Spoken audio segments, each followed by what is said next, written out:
we's back on the plantations here. It's time to figure out what we needs to be thinking when it comes to old Joe and talking about shoes ain't black. Oh, well, I sure do say we got Joy Reid here. This not a descendant. This child of the immigration reforms and whatnot, what have you. And she talking to Charlemagne. Now I think Charlemagne may be the descendant here, but the boy said he like, hey man, whatever master tell me to do, I was gonna do. You know, he came out straight on, said, whatever master tells me to do, I was gonna do. So, I respect. But at the same time, we know what we're dealing with here. So, after Master Joe said what he done said, now it's time to figure out what we needs to do in order to stay right with Master. So here's we go. Regardless, look, do you think there's a risk that not just Joe Biden, but the Democratic Party in general just takes for granted that, well, the black people are with us, so we don't really have to give them anything else. They're going to vote for us regardless. Look, they voted for Joe. Oh, see, that's the thing. That's what's called reality. Okay. All right, I'm done. Okay, so I tossed this out. hey, $20 says that he still pulls 60% of the quote unquote black vote, and he's going to. Would you like to know why, guys? Because the areas it's monopoly when it comes to political relevance in so many different spaces of this country, but particularly in the urban spaces, these democratic spaces with all these different black faces who make over $100,000 a year while governing areas that are, make 35, the average about $35,000 a year for median household incomes. So yeah, they're going to still have people on they have their people, they have their cells, if you will, of support that are going absolutely freaking nowhere. Why? Because they have completely brought into the orange man bad TDS. Everything he does is just the worst ever mentality. And I see it every day on my timeline. Remember, Essex County Democratic Committee. I know members of the Democratic Committee on that plantation just like, Oz don't cares at all.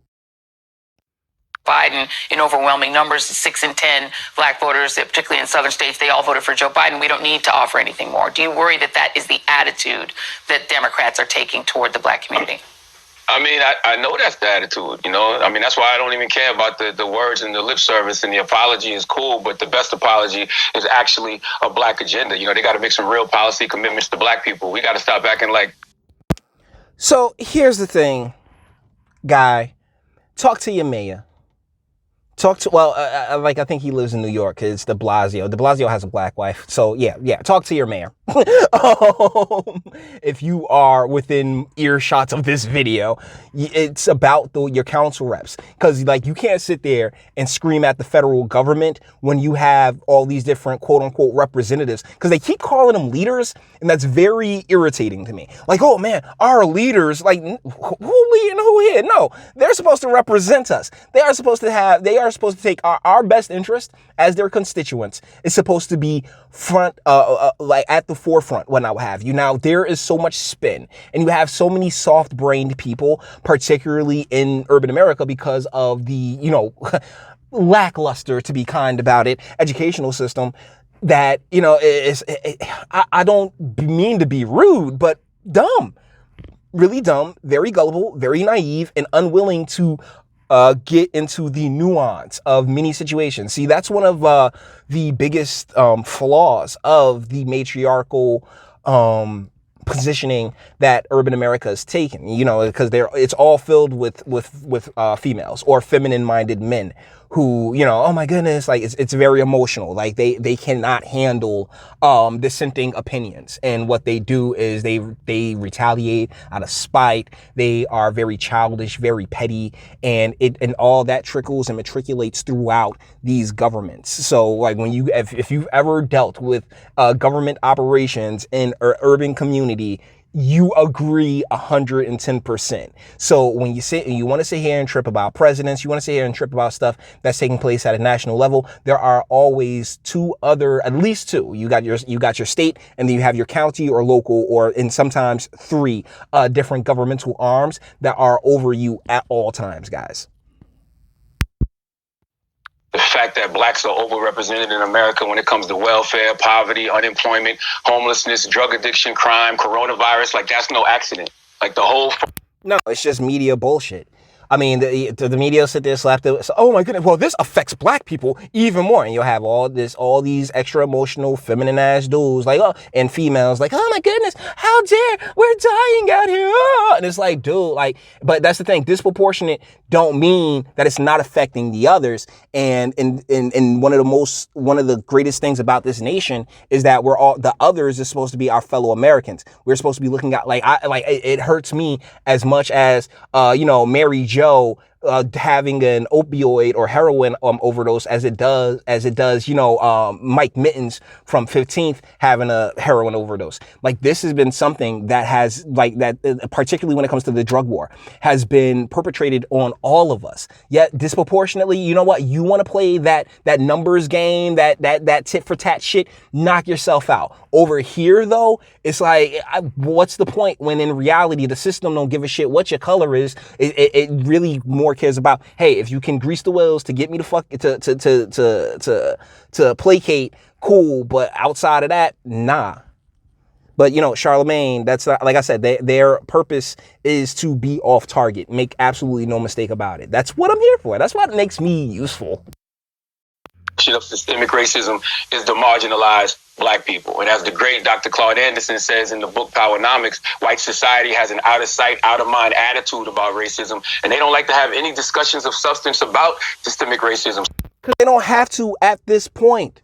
Like, at this point, when you have a 900% increase in black mayors and elected representatives or people of color, whatever the hell you want to call it, color folk, in positions of power within these communities, while these communities simultaneously are pillaged for every ounce of prosperity that can be garnered from them, what do you expect? Like, hell no. That's what, like, they left. They like, hey, you want it? You can have it. And what did you turn around and do with it? So, oh my goodness, my racism, my white supremacy, and everything else like that. Miss me all day, because the problems are not Creole, have nothing to do with the Crayola cabal. They have everything to do with a socioeconomic status and the policies that have been enacted in these communities since the late 60s, early 70s. When you have black people who have the nerve, the audacity, the unmitigated gall to act like citizens and demand something of our vote, it's a problem. It's like you got, whites telling us to stay in our place, and you got black people saying, oh, stop, now is not the time, you're going to get Trump reelected. It has to come to a point where we stop putting the burden on black voters to show. We're not a monolith. I don't like that group mentality. I don't. I see, like, every individual that watches my video, I consider you your own individual, your own person. You may like the video, you may dislike the video.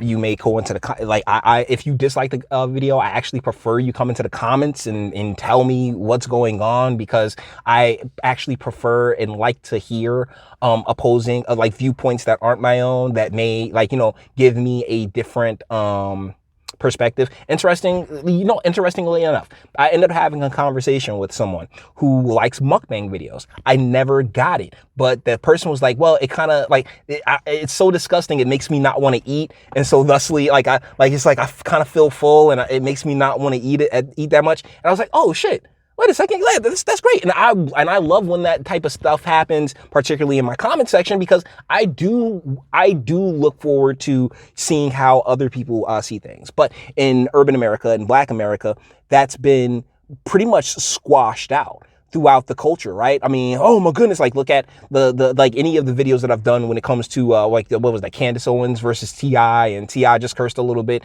I had all these folks, woo, just screaming, and it's just like, that's the problem. When you speak to us on individual levels, I don't think that there's nothing that we can't come down to. But when you group us in this manner, and this goes for descendants as well as as well as migrants, there are a certain set of values that this nation, exalt, really is built upon. And it got us to the space where, we were able to elect our first quote unquote black president. But that was an unmitigated disaster.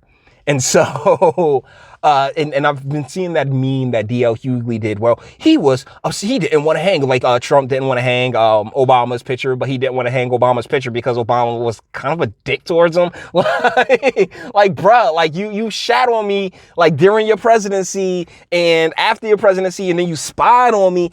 I'm not gonna be too keen on putting up your picture either, fam. It just is what it is.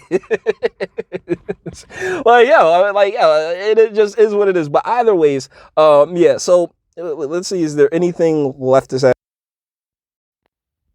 For Democrats and start putting the burden on Democrats to show up for black voters.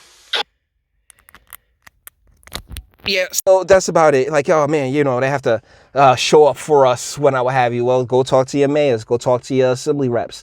Go talk to your state representatives, because they're your representatives. They're not your leaders. And as long as that mentality remains as fervent as it is, nothing's getting changed. Nothing's being done. Hell, we might already be past the point of no return anyway. So with that being said, we're going to bring this one to an end. All the internet stuff. If you liked it, toss it a like, dislike, go ahead, do that too. Nobody's scared of you. Sub if you enjoy my fantastic voice and you want to get videos like this every single day. Share, because sharing is caring. And YouTube and Bitchute and like aren't the biggest fans of your boy over here for very obvious reasons. Make the bell for notifications and speak. Let me know. What do you think of the comments? I think this was perfect to have both Joy Reid and Charlemagne the God. I mean, just two puppets that are just happy to string along and do as they're told. But it's really I think that I like to think that I've added a little bit of perspective from somebody who has never had any intentions of being anyone's mouthpiece. But I mean my ladies. But other than that, anyways, guys, let me know what you're thinking in the comments, and until the next one.